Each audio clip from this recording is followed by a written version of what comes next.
মাওলানা মামুনুল হক তার নিজের বৈধ জায়েজ স্ত্রী নিয়ে হোটেলে গেছে, সেখান থেকে ফেরার পথে বড় স্ত্রীকে উনি না জানিয়ে বিয়ে করেছিলেন। এটা নাকি অপরাধ? ইসলামের দৃষ্টিতে তো অপরাধ না। বড় বউকে জানিয়ে বিয়ে করা লাগবে, এটা আল্লাহর নির্দেশ না, এটা বাংলাদেশের আইন। উনি এ দেশের আইন মানে নাকি তো আল্লাহর আইন তুমি নিছে। নিজের জীবনকে যৌবনকে কলঙ্কিত না করে পবিত্র রাস্তায় থাকার জন্য উনি এটা করেছিলেন। কারণ ওনার সাথে আমি 3টা বছর এক জায়গায় ছিলাম। উনি যে বড় বউকে সান্ত্বনা দেওয়ার জন্য যতটুকু জানিয়েছে যে আপনাকে আমি বলতে পারি না, এই বিষয়টা হয়ে গেছে, আপনাকে আমি জানাবো, সেইটাও রেকর্ড করে পরবর্তীতে আদালতে শুনিয়েছে। দুনিয়ার মানুষের কাছে ভাইরাল করে দেখিয়েছে, দেখো সাইকুল হাদিসের ছেলে সাইকুল হাদিসের চরিত্র কি। যা যা করেছিলেন আল্লাহ আপনাকে এমন নাকেট করে দিয়েছে।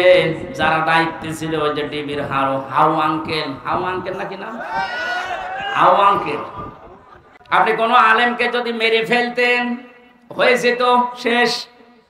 কিন্তু জালেমদের টার্গেট দেখেছেন, ওদের কর্মপদ্ধতি।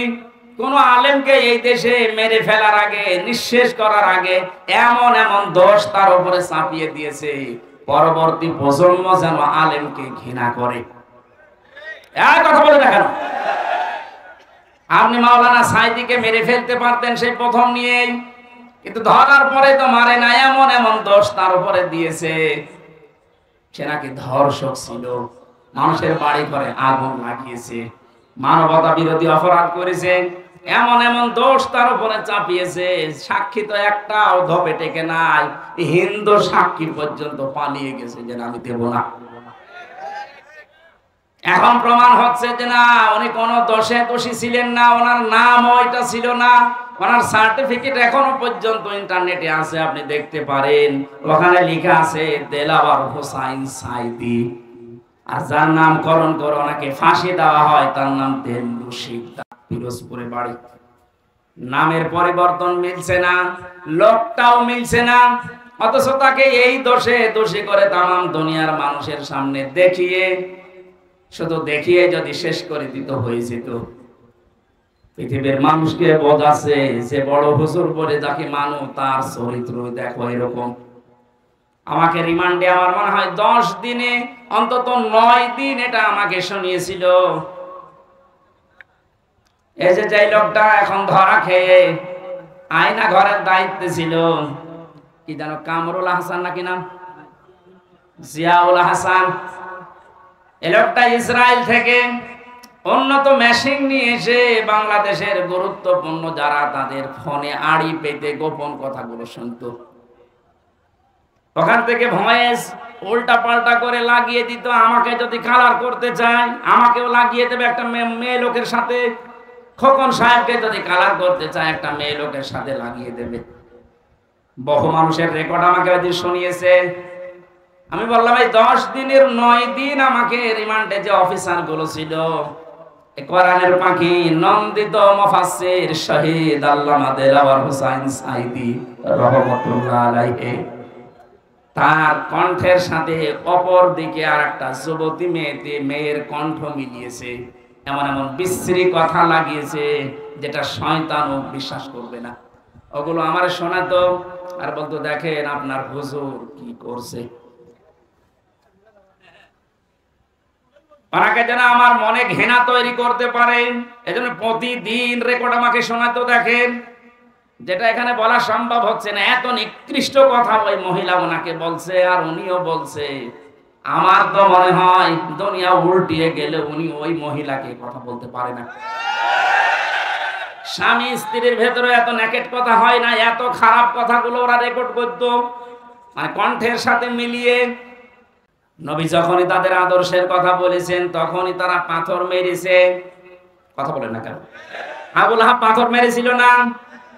আর এক চাচাকে বলেছিল ইয়া আম্মি আবি তালিব লা ইলাহা ইল্লাল্লাহ হাজ্জুল লাকা ইনদাল্লাহি ইয়াউমাল কিয়ামাহ। হে চাচা, শুধু আমার কানের কাছে মুখটা নিয়ে বলেন যে লা ইলাহা ইল্লাল্লাহ, মুহাম্মদ রাসূলুল্লাহ বলা লাগবে না, শুধু আল্লাহর ঘোষণাটা একটু দেন। আমি নবী সাক্ষী দিচ্ছি কিয়ামতে আল্লাহর কাছে ঝগড়া করে আপনাকে আমি জান্নাতে পৌঁছে দেব। কিন্তু লোকটা বলেছিল, ভাতিজা মোহাম্মদ, তোমাকে আমি ভালোবাসি, কিন্তু তোমার এই আদর্শ আমি মানতে পারলাম না, তোমার এই কালেমা মুহাম্মাদুর রাসূলুল্লাহ আমি বলতে পারবো না। তাহলে মানুষ আমাকে কাপুরুষ বলবে, ভীরু বলবে, একটা বদনাম দেবে আমার নামে। দিনাজপুরবাসী এখন আপনার বিবেকের তালা খোলে না যে দুইটা আপন চাচা এরা মিলাদ পেয়ে নবীর জন্ম পেয়ে আনন্দ করেছে, নিজের বাদী পর্যন্ত আজাদ করে দিয়েছে। আবু তালেব এত বেশি আনন্দ তো নবীজিকে পেয়ে নিজের বুকে নিয়ে, মাথায় নিয়ে, পিঠে নিয়ে সব জায়গায় আনন্দ করত। আর রাহিকুল মাখতুম পড়তে গিয়ে দেখলাম এই আবু তালেব নামে এই লোকটাকে আল্লাহ কিয়ামতের দিন পায়ের নিচে দুইটা আগুনের ফিতা লাগিয়ে দেবে, ওর মাথার মগজ পর্যন্ত টকবক করে ফুটবে। প্রশ্ন আসতে পারে, শরীরের অন্য জায়গায় জাহান্নামের আগুন লাগবে না কেন? হাদিসটা যদিও দুর্বল, সনদটা আমি শিক্ষার জন্য বলছি। এই লোকটা জন্মের পর থেকে এত বেশি আনন্দ, এত বেশি খুশি হয়েছিল। নবীজি তো আগেই হারিয়েছেন বাবাকে 6 বছর বয়সে, মাকে 8 বছর বয়সে যখন দাদাকে হারিয়ে ফেললেন, দাদা তখন এই যে আবু তালেব নামে চাচাকে বলেছিল, এই যে আমার এতিম নাতি, এর বাবা নেই, মা নেই, তোর কাছে রেখে গেলাম, কোনদিন যেন কষ্ট দিবি না। এখানে আবু তালেব নিজের সন্তান আলীর চাইতেও মুহাম্মদুর রাসূলুল্লাহকে বেশি আদর করত। আবু তালেবের পুরা জীবনী আমি পড়ে দেখেছি, কোনদিনও নিজের সন্তান আলীকে নিজের বুকের মাঝে নিয়ে ঘুমায়নি, কিন্তু বিশ্ব নবীকে কাছে করে নিয়ে মানুষ করেছে। কখনো বুকে নিয়েছে, কখনো পিঠে নিয়েছে, কখনো মাথায় নিয়েছে, কখনো চুমা দিয়েছে। যতগুলো জায়গা নবীর শরীরের সাথে ওর টাচ হয়েছে, ওই জায়গাগুলো আল্লাহ জাহান্নামের জন্য হারাম বানিয়ে দিয়েছে। কিন্তু যেখানে নবীজির শরীর লাগে নাই, পায় কোনদিন যেহেতু পায়ের কাছে রাখে নাই, এজন্য ওই জায়গা আল্লাহ আগুন লাগিয়ে দেবে। ঘটনা শুধু সিরাত ইবনে হিশাম রাহিকুল মাখতুম শুধু শোনা না, এখানে শিক্ষা কি? এত বেশি মিলাদে যে লোকটা খুশি, তার পায়ের নিচে যদি আগুন লাগতে পারে, যে লোকটা এত বেশি খুশি মিলাদে নিজের বাতি পর্যন্ত আজাদ করে দিয়েছে আবু লাহাব, যে 2 আঙ্গুল দিয়ে ভাবে করেছিল, এই 2 আঙ্গুল কিয়ামত পর্যন্ত শুধু মুখের ভেতর দিয়ে চুষতে থাকবে, আনন্দ পাবে, শান্তি পাবে, সুখ পাবে। আল্লাহ নষ্ট করে দেয়নি, নবীর জন্য যা করেছে, কিন্তু জাহান্নামে যাবে, কারণ শুধু মিলাদে খুশি, আদর্শে খুশি না। আমার কথা বুঝেছেন? সুতরাং রবিউল আউয়াল মাসে শুধু যারা মিলাদ পড়ে শুধু জিলাপি আর খিচুড়ি খেয়ে শেষ করে দিচ্ছেন, নবীর আদর্শকে জমিনে বাস্তবায়ন করার জন্য কোনো উদ্যোগ আপনার নেই, আপনিও আবু লাহাবের মতো, আবু তালেবের মতো জাহান্নামে যাবেন। আশা করছি আপনি ফিরে আসবেন। শুধুমাত্র আমরা স্বীকৃতি দিচ্ছি তা নয়, যে কোরআনে কারীম থেকে বলছি। আল্লাহ রাব্বুল আলামিন বলেন, وَإِذْ أَخَذَ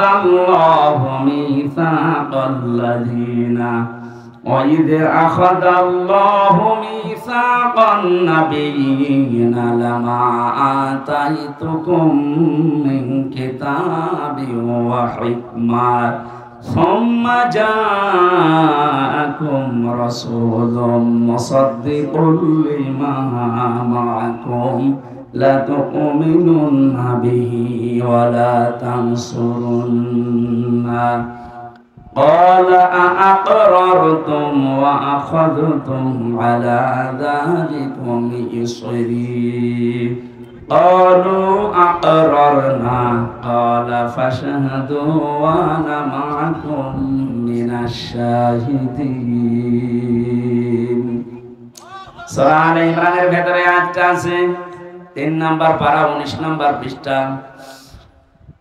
11 নম্বর লাইনে আছে 181 নম্বর আয়াত, শুধু 81 নম্বর আয়াত।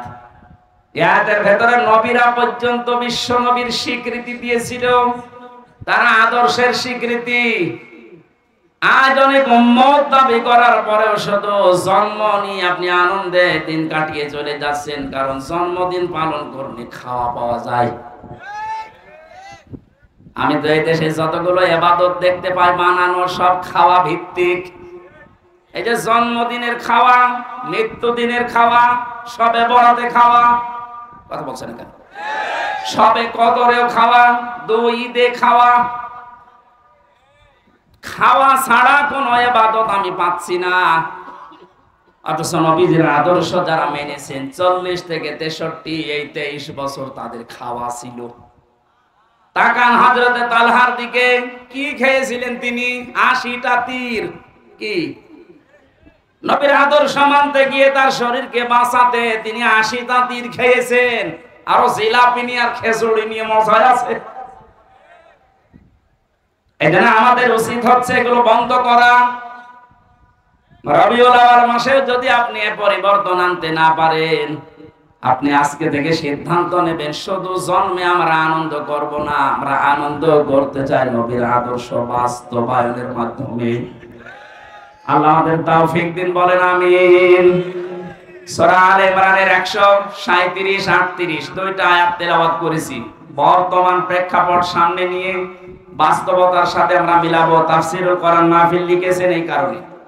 জবান খুলে পড়েন আউযু বিল্লাহি মিনাশ শাইতানির রাজিম। বিসমিল্লাহির রহমানির রহিম। قد خلت من قبلكم سنن فسيروا في الأرض فانظروا كيف كان عاقبة المكذبين। সূরা আলে ইমরান, এটা ইমরানের বংশধর সম্পর্কে নামকরণ করা হয়েছে। এর শানে নজুল আছে, ঐতিহাসিক প্রেক্ষাপট আছে, এবার বাস্তব শেখা। এগুলো বলতে গিয়ে আপনারা জানেন তো প্রত্যেক মাহফিলে মানুষ এগুলো বলে। এজন্য আমরা সরাসরি তাফসীরে যাচ্ছি। কদ খালাত মিন ক্বাবলিকুম সুনান। আল্লাহ তাআলা বলেন অবশ্যই তোমার পূর্বে আমি বহু জাতিকে তাদের জীবন আচরণের কারণে ধ্বংস করে দিয়েছি। ফাসিরু ফিল আরদ, হে নবী আপনি জমিনে পরিভ্রমণ করেন, জমিনে সফর করেন। ফানজুরু, আর নজর করে দেখেন, কাইফা কানা আকিবাতুল মুকাদ্দিবিন, মিথ্যাবাদী যারা সত্যকে সত্য জানার পরও মানে নাই, এই মিথ্যাবাদীদের সাথে আমি আল্লাহ কি আচরণ করেছি এটা একটু দুনিয়া ঘুরে ঘুরে দেখেন। এই যে আদ জাতি, সামুদ জাতি, বিভিন্ন জাতির নাম আমরা কোরআনে কারিমে সূরা শুআরার ভেতরে আল্লাহ ধারাবাহিক ভাবে আমাদেরকে শুনিয়েছেন। এটা কি খেলা করার জন্য না কিছু নেওয়ার জন্য? যেটা নেওয়ার জন্য দিয়েছেন হযরত হুদ আলাইহিস সালামের জীবনী থেকে আমি আজকে কিছু কথা শুনতে চাই। হযরত হুদ আলাইহিস সালামের জামানায় আল্লাহ যে গজবগুলো পাঠিয়েছিলেন, এই যে কদ খালাত মিন ক্বাবলিকুম সুনানুন, আপনার আগে আমি বহু জাতিকে তাদের জীবন চরিত্রের কারণে, হযরত হুদ নবীর যে জাতি ছিল এই জাতির ভেতরে 4টা অপরাধ প্রবণতা বেশি ছিল। এক নম্বরে তারা দ্বীনের প্রচারক যারা ওই জামানায় ছিল তাদেরকে ওরা কষ্ট দিতে এবং মিথ্যা প্রতিপন্ন করত। এবার আসেন তো 1500 বছর পরে যে কোরআনে কারিমের এই আয়াতটা, এতদিন হাজার হাজার লক্ষ লক্ষ মানুষের আয়াতের তাফসীর করেছে, মানুষ শুনেছে। আজ বাংলাদেশের সাথে আয়াতটা মিলান। আজও যারা আসমানি কিতাবের প্রচারক, যারা কোরআনে কারিমের প্রচার করে, তাদেরকেও দেখেন কষ্ট দেওয়া হয় বেশি এবং তাদেরকে মিথ্যা প্রতিপন্ন করা যায় কি করে সেই কায়দা কৌশল চলছে বেশি। যে আলেমদের কার টার্গেট নিয়েছিল জালেমরা, আপনি কোন আলেমকে যদি মেরে ফেলতেন হয়ে যেত শেষ, কিন্তু জালেমদের টার্গেট দেখেছেন ওদের কর্মপদ্ধতি। কোন আলেমকে এই দেশে মেরে ফেলার আগে, নিঃশেষ করার আগে এমন এমন দোষ তার উপরে চাপিয়ে দিয়েছে, পরবর্তী প্রজন্ম যেন আলেমকে ঘৃণা করে। এই কথা বলে না কেন? আপনি মাওলানা সাইদিকে মেরে ফেলতে পারতেন সেই প্রথম নিয়েই, কিন্তু ধরার পরে তো মারে না, এমন এমন দোষ তার উপরে দিয়েছে। সে নাকি ধর্ষক ছিল, মানুষের বাড়ি ঘরে আগুন লাগিয়েছে, মানবতা বিরোধী অপরাধ করেছে, এমন এমন দোষ তার উপরে চাপিয়েছে, সাক্ষী তো একটাও ধপে টেকে নাই। হিন্দু সাক্ষী পর্যন্ত পালিয়ে গেছে যে আমি দেব না। এখন প্রমাণ হচ্ছে যে না, উনি কোন দোষে দোষী ছিলেন না, ওনার নাম ওইটা ছিল না। ওনার সার্টিফিকেট এখনো পর্যন্ত ইন্টারনেটে আছে, আপনি দেখতে পারেন। ওখানে লেখা আছে দেলাওয়ার হোসাইন সাইদি। আর যার নামকরণ করে ওনাকে ফাঁসি দেওয়া হয় তার নাম দেল্লু শিকদার, পিরোজপুরে বাড়ি। নামের পরিবর্তন মিলছে না, লোকটাও মিলছে না, অথচ তাকে এই দোষে দোষী করে তামাম দুনিয়ার মানুষের সামনে দেখিয়ে, শুধু দেখিয়ে যদি শেষ করে দিতে হয়েছে তো পৃথিবীর মানুষকে বোঝাচ্ছে যে বড় হুজুর বলে যাকে মানো তার চরিত্র দেখো এরকম। আমাকে রিমান্ডে আমার মনে হয় 10 দিনে অন্তত 9 দিন এটা আমাকে শুনিয়েছিল।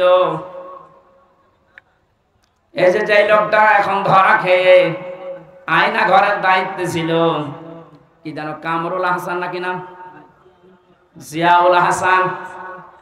এই লোকটা ইসরায়েল থেকে উন্নত মেশিন নিয়ে এসে বাংলাদেশের গুরুত্বপূর্ণ যারা তাদের ফোনে আড়ি পেতে গোপন কথাগুলো শুনতো, ওখান থেকে ভয়েস উল্টা পাল্টা করে লাগিয়ে দিত। আমাকে যদি কালার করতে চায় আমাকেও লাগিয়ে দেবে একটা মেয়ে লোকের সাথে, খোকন সাহেবকে যদি কালার করতে চায় একটা মেয়ে লোকের সাথে লাগিয়ে দেবে। বহু মানুষের রেকর্ড আমাকে ওই দিন শুনিয়েছে।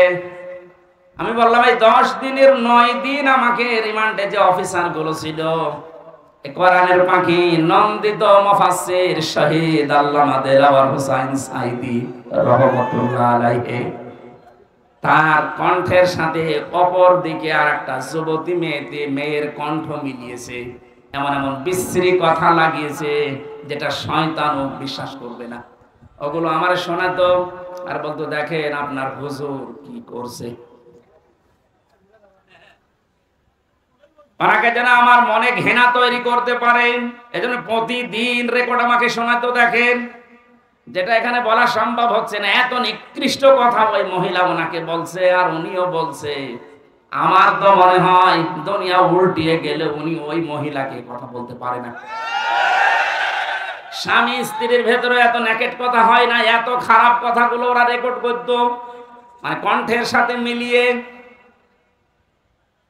মাওলানা মামুনুল হক তার নিজের বৈধ জায়েজ স্ত্রী নিয়ে হোটেলে গেছে, সেখান থেকে ফেরার পথে বড় স্ত্রীকে উনি না জানিয়ে বিয়ে করেছিলেন। এটা নাকি অপরাধ? ইসলামের দৃষ্টিতে তো অপরাধ না। বড় বউকে জানিয়ে বিয়ে করা লাগবে, এটা আল্লাহর নির্দেশ না, এটা বাংলাদেশের আইন। উনি এ দেশের আইন মানে নাকি তো আল্লাহর আইন তুমি নিছে। নিজের জীবনকে যৌবনকে কলঙ্কিত না করে পবিত্র রাস্তায় থাকার জন্য উনি এটা করেছিলেন। কারণ ওনার সাথে আমি 3টা বছর এক জায়গায় ছিলাম। উনি যে বড় বউকে সান্ত্বনা দেওয়ার জন্য যতটুকু জানিয়েছে যে আপনাকে আমি বলতে পারি না, এই বিষয়টা হয়ে গেছে, আপনাকে আমি জানাবো, সেইটাও রেকর্ড করে পরবর্তীতে আদালতে শুনিয়েছে। দুনিয়ার মানুষের কাছে ভাইরাল করে দেখিয়েছে, দেখো সাইকুল হাদিসের ছেলে সাইকুল হাদিসের চরিত্র কি। যা যা করেছিলেন আল্লাহ আপনাকে এমন নাকেট করে দিয়েছে। যারা দায়িত্বে ছিল ওই যে টিভির হাউ আঙ্কেল নাকি নাম, হাউ আঙ্কেল, এই লোকটা যে এত নিচে নামতে পারে। যে ছোট হুজুরের কাছে আমি ছিলাম 2 মাস, আমার পাশে আমার রুমে ছিল। আমার বলছে হামজা ভাই আমার এরা 12:30টার সময় হাতির ঝিলে নিয়ে গেল, আমার পুরা উলঙ্গ করেছে, এক টুকরা কাপড় আমার শরীরে রাখে নাই। এমনি আমি ছোট মানুষ, বয়স আছে আমার তো 27 বছর, ওই সময় এখন 30। আমার শরীরে কিচ্ছু রাখে নাই, আন্ডার প্যান্ট ছিল ওইটাও খুলেছে। শুধু খোলে নাই, আমার হাতে একটা সিগারেট ধরিয়ে দিয়েছে। রাস্তা 2 কোণ থেকে ব্লক করে দিয়ে একটা কোন জায়গা থেকে যেন অর্ধ উলঙ্গ মেয়ে লোক নিয়ে এসে আমার পাশে দাঁড় করিয়েছে। 4-5 জন এসআই মিলে ছবি তুলছে। একজন আরেকজনকে বলছে সকালে এটা ছেড়ে দেব, মানুষ জানবে যে হুজুর কত খারাপ। আচ্ছা, আমার দর দর করে চোখ দিয়ে পানি পড়ছিল। আমি এক এসআই কে ডাক দিয়ে বললাম, ভাই আপনারা যা করছেন এটা কি হারুন স্যার জানে? জানে না মানে উনি তো করাচ্ছে। সে এত অসহায় লাগছিল নিজের কাছে যে দুনিয়ায় মনে হয় আমার আর কেউ নেই। যেহেতু মাজলুমের দোয়া কবুল হয়ে যায়, মন থেকে বললাম রব্বুল আলামিন যা যা করছে তুমি সব দেখতে পাচ্ছ আরশ থেকে। আমি এই অবস্থায় মাজলুম হয়ে বরদোয়া দিলাম, হারুন যদি এটা করিয়ে থাকে আমার সাথে যা করেছে আল্লাহ তুমি তাকে তার চাইতেও বেশি করে দেখিও। আল্লাহ ওরা দেখায়নি ওর যে 3 ইঞ্চি, সারা দেশের মানুষ এখন জানে যে 3 ইঞ্চি, মহিলারা পর্যন্ত।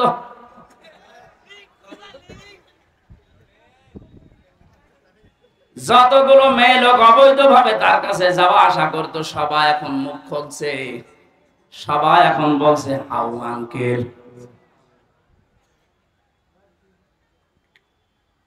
আলেমদেরকে আপনারা দোষ দেবেন, মেরে ফেলতে পারতেন ধরে, কিন্তু তারা এমন এমন দোষ লাগিয়ে জাতির সামনে কালার করছে। এদের উদ্দেশ্য আছে যে এই প্রজন্ম হয়তো কিছু করছে না, পরবর্তী প্রজন্ম দুনিয়ায় যারা আসবে তারা বুঝবে যে মামুনুল হক কত খারাপ, মাওলানা সাইদি কত খারাপ, রফিকুল ইসলাম মাদানি কত খারাপ। এগুলো ওরা দেখাতে চাইছিল, আল্লাহ পুরা উল্টিয়ে দিয়েছে। ওদের চরিত্র যে কত নিচে, বলে আমাদের এক বউ আমরা 2 বিয়ে করি না। আরে শয়তান তুই রাত কাটাস তো হোটেলে, তোর বউ ঠিক আছে? দরবেশ ও একজনের বউ জোর করেনি।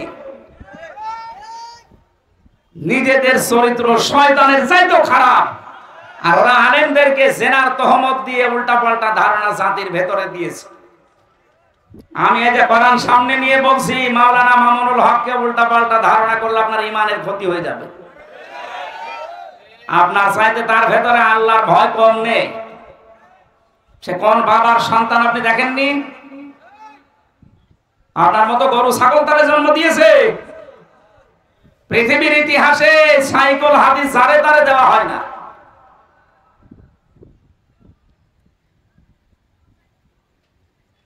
এই লোকটার নামে যা কালার করতে চেয়েছিল আল্লাহ পুরা উল্টিয়ে দিয়েছে।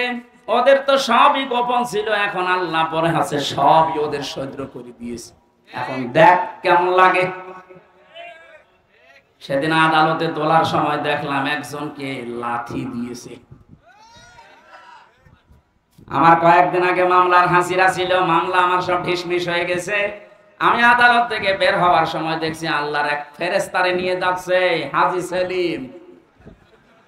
এই যে কত বড় শয়তান, বুড়ো হয়ে গেছে তাও মেয়ে লোকের নেশা কমে না। হাসি মানুষ বলে এ পর্যন্ত জোব্বা গায়ে দিয়ে মাথায় টুপি দিয়ে মেয়ে লোকের সাথে নাচানাচি করছে। কথা আল্লাহ বন্ধ করে দিয়েছিলেন, নৌকা বলতে পারতো না, বলতো হৌকা। আদালতে দাঁড়িয়ে এজলাসে দেখছি হাওমাও করে কাঁদছে যে আমি প্রতিবন্ধী, আমারে মাফ করে দেন। কিসের মাফ? টোকায় থেকে শুরু করে এ পর্যন্ত আজ কত টাকার মালিক ও নিজেও জানে না। ওরা দেখে আমার ওই সময় আদালতে মনে হচ্ছিল দেখ কেমন লাগে। আলেমদের প্রতি উল্টাপাল্টা ধারণা করে বহু জায়গায় দেখেছি আলেমদের মাইক কেড়ে নিত। এদেশে নেই? এই কথা বলে না কেন? রাজশাহীর মাওলানা আফতাব আহমেদের মাইক কে যেন কেড়ে নিয়েছে কোন জেলায়, আমি দেখলাম ভিডিওতে। বাংলাদেশের বহু নাম করা আলেম যারা কোরআনের সঠিক কথা বলতো, এই যে মাওলানা আব্দুল সালাম বগুড়ার, ওর মাইক কেড়ে নিয়েছে। আমার মাইক কাড়ে নাই, কিন্তু আমার উঠতে দেয় না।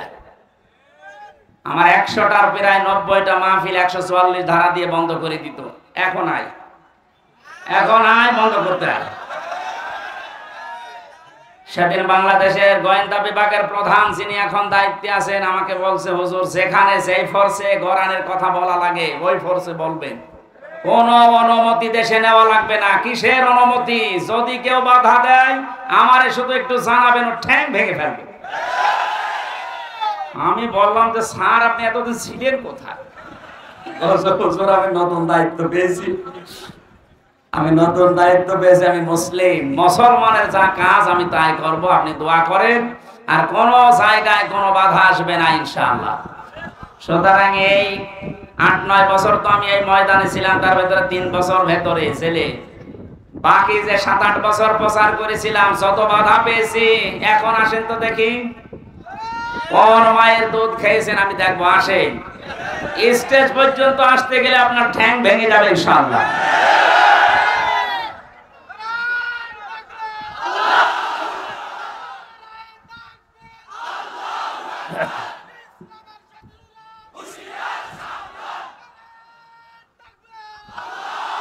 দিনাজপুরবাসী এজন্য যে মানুষগুলোকে আল্লাহ ধ্বংস করেছিলেন হুদ নবীর জামানায় 4টা কারণের প্রথম কারণ তারা আসমানি কিতাবের প্রচারকদের কষ্ট দিত আর মিথ্যাবাদী বলতো। এটা যেহেতু শুরু হয়ে গিয়েছিল বাংলাদেশে, অনেককে হয়তো এরকম সরাসরি মিথ্যাবাদী বলে না, কিন্তু কথা শোনার পর মিথ্যা মনে করে চলে যেত। আল্লাহ জানে তুলে ধরছেন আমাদের সামনে, ফানসুরু কাইফা কানা আকিবাতুল মুকাদ্দিবিন। কোরআনের কথাগুলো শোনার পরে যারা মিথ্যা প্রতিপন্ন করে তাদের পরিণতি আমি কি করেছি আপনি দুনিয়া ঘুরে ঘুরে দেখেন। হাদা বায়ানুল লিন্নাস, এই যে বর্ণনা এর ভেতরে আল্লাহ দিয়েছেন এটা মানুষের জন্য। কার জন্য বলেন বলেন? কোন মরা মানুষের কথা এখানে আল্লাহ দেয়নি। আল্লাহ বলেন লিন্নাস, জীবিত মানুষদের জন্য আমি কোরআনে বর্ণনা দিলাম।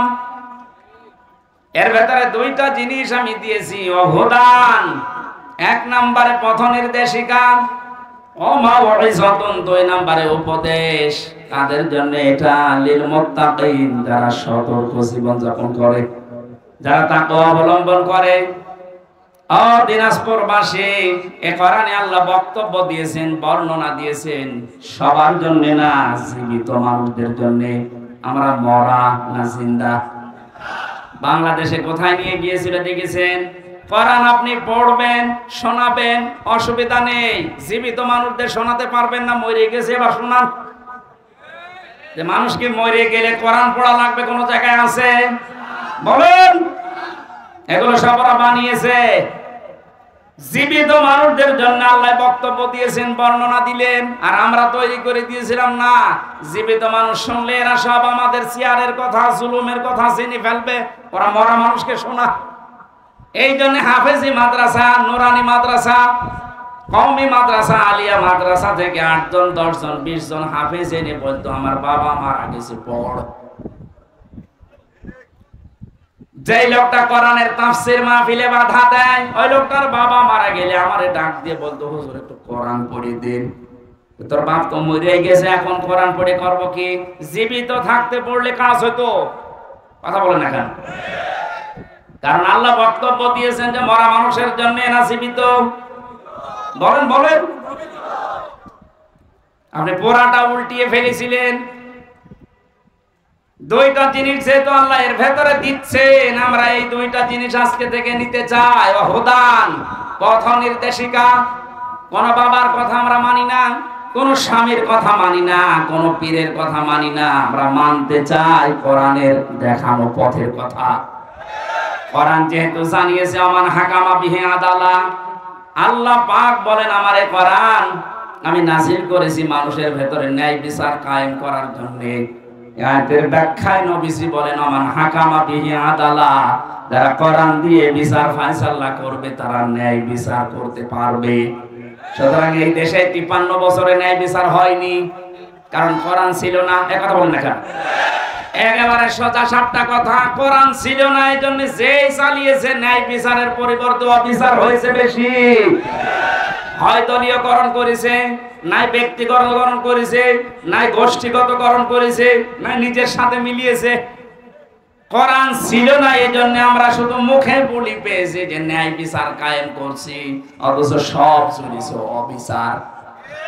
এখনো বাংলাদেশে 1,10,000 মানুষ জেল খাটতেছে সারা দেশে। আপনি হিসাব করে দেখবেন প্রায় 100 জনের 70 জন কিচ্ছু জানে না, আন্দাজে পড়ে আছে। যারা মিথ্যা মামলা দিয়েছেন, আমাকে যেমন দিয়েছিলেন, আমি আহ্বান জানাবো আমার মামলা যেহেতু খারিজ হয়ে গেছে, মামলা আদালত থেকে প্রমাণ হয়েছে যে আমি নির্দোষ, আমার কোনো দোষ নেই। এক কথা বলেন না কেন? আমার মতো যারা এরকম মিথ্যা মামলায় পড়ে আছে, মামলার আয়ু থেকে শুরু করে একেবারে উপর পর্যন্ত যারা এর সাথে জড়িত, প্রত্যেকের এখন আমি 3 বছর করে জেল চাই। যেমন তেমন জেল না, ফাঁসির কন্টেম ছেলে রাখা লাগবে ওদের। আমার তো প্রমাণ হয়েছে আমি নির্দোষ, এর সাথে আমার কোনো সম্পর্ক নেই। এক কথা বলেন না কেন? এই শয়তানদের চরিত্র আমি বললাম না, বেশ্যাদেরকেও রাস্তায় নামাতে পারে। এর বাস্তব সিঙ্গাপুরে আমার নামে নালিশ দিয়েছে যে ওনার নামে মামলা আছে দেশে, উনি এই দেশে এসে কথা বললো। মানে এখন তো প্রমাণ হয়েছে যে আমার মামলা পুরাটাই বানোয়াট, হিংসা করে দিয়েছিল, পুরাটা খারিজ করে দিয়েছে। আমি যে নির্দোষ নিরপরাধ, আদালত থেকে প্রমাণ হয়নি।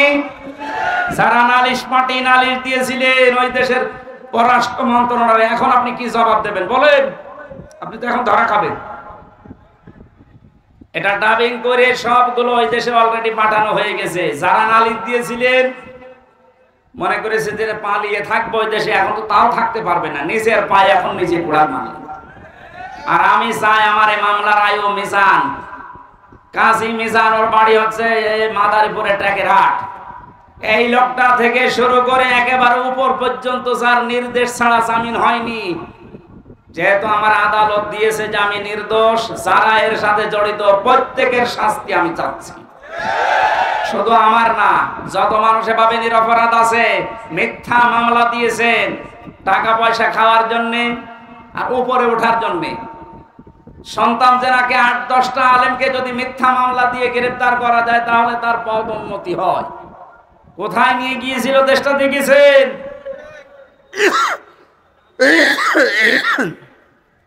কোন দিকে বলবেন বলেন তো? যে দিক আর বিভাগে হাত দেবেন ওইটাই দুর্নীতিগ্রস্ত। এমন নিচে নেমেছিল দেশটা, জাতীয় মসজিদের ইমাম পর্যন্ত পালিয়ে গেছে। কওমি জননী নাম দিয়েছিল, এখন নিচে পালিয়ে গেছে। জেলখানার ভেতরে যারা কওমি মাদ্রাসার আসল কওমি সন্তান, যারা মাওলানা মামুনুল হক, মাওলানা সাখাওয়াত হোসেন রাজি, মাওলানা জুনায়েদ আল হাবিব, এই যে মাওলানা খালিদ সাইফুল্লাহ আইয়ুবী, এরা সব আমার সাথে ছিল। এই যেই দিন এই পালানো ইমাম এই ঘোষণা দিয়েছে যে কওমি জননী, এই দিন এরা জেলখানার ভেতর থেকে ফুঁসে উঠেছে যে বাইরে যদি থাকতাম ওরে আমরা জবাই করতাম। শয়তান আমাদের কলঙ্ক করে দিল। কোথায় দুর্নীতি ঠেকেছিল বলে যে বাইতুল মুকাররমের ইমামও পালিয়ে যায়, আর কোন জায়গা বাকি আছে? দরবেশ যে পালাবে না, ও তো নিজে জানে যে আমি কি করেছি। এদের আহ্বান জানাচ্ছি, 70% মানুষ যেহেতু এখন নিরপরাধ, আমি যতদূর জানি, হ্যাঁ, যদি কারো অপরাধ থাকে তার অপরাধের শাস্তি দেন। কিন্তু যারা বিনা অপরাধে, এই যে মিডিয়ার, আমি যাদের সাথে মিশেছি প্রায় 900-র উপরে মিডিয়ার এখনো জেল কাটতেছে। আমার মনে হয় 900-র ভেতরে অন্তত 899 জনই কিছু জানে না। এই পঞ্চগড়ের, ঠাকুরগাঁও, দিনাজপুরের বহু মিডিয়ার আমার সাথে ছিল। বছর 1 মাস 1.5 মাস পরে আমি রিটায়ার্ড হয়ে যাব, আমি কিচ্ছু জানি না। বয়স প্রায় 60, 62, 65 বছর বয়স। এই পঞ্চগড়ের এক মুরব্বী ছিল, যারা 1-1.5 মাস পরে আমি রিটায়ার্ড হয়ে যাবো, অথচ 14 বছর জেল খাটছি, কিচ্ছু জানি না।